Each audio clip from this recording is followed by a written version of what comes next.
part 2 of my polyamory video. So I was getting into talking about children. So for one, how many women really want to sleep as a conscious sister, really want to sleep with a bunch of different brothers, right? And you're probably talking about having more sex than you've ever had in your life. If you're talking about conscious vegan, and for one, are you gonna be able to withstand all that men horny every single day, right? That you talking about polyamory, right? Sleep with all these brothers with no condom.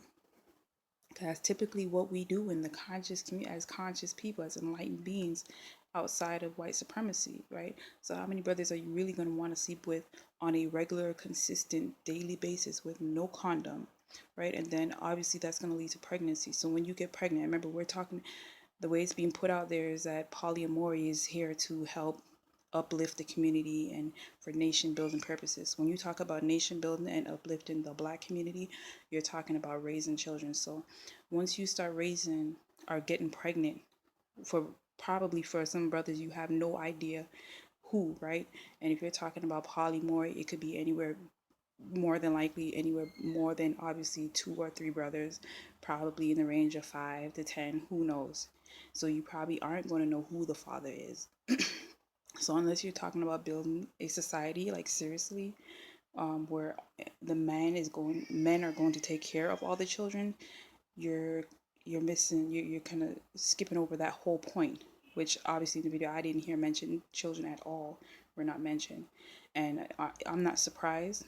I think in other guru type communities where they have set up, the children were separated. Like if you look at Osho's community, the children were separated from the adults, and there's probably a reason, because they were practicing free love, right? So obviously, who knows who the baby daddy is? Somebody got to take care of these children. So send them out to another part of the community where they can be taken care of by just temple nannies. They don't even know who their mommy is, let alone their daddy. So are you looking to build a community like that and call that Black power, Black supremacy? No, it's not.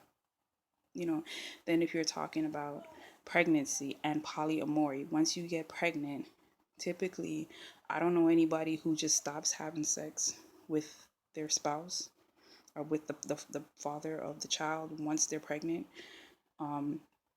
So if you're talking about polyamory, how many women are really going to want to continue to have sex with a whole bunch of different men on your belly?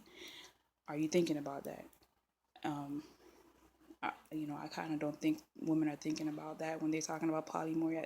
So that's kind of what leads me to the conclusion that it's still just sisters who are pretty young, new to conscious community, against polygamy, that are just talking this polyamory stuff because it sounds hip and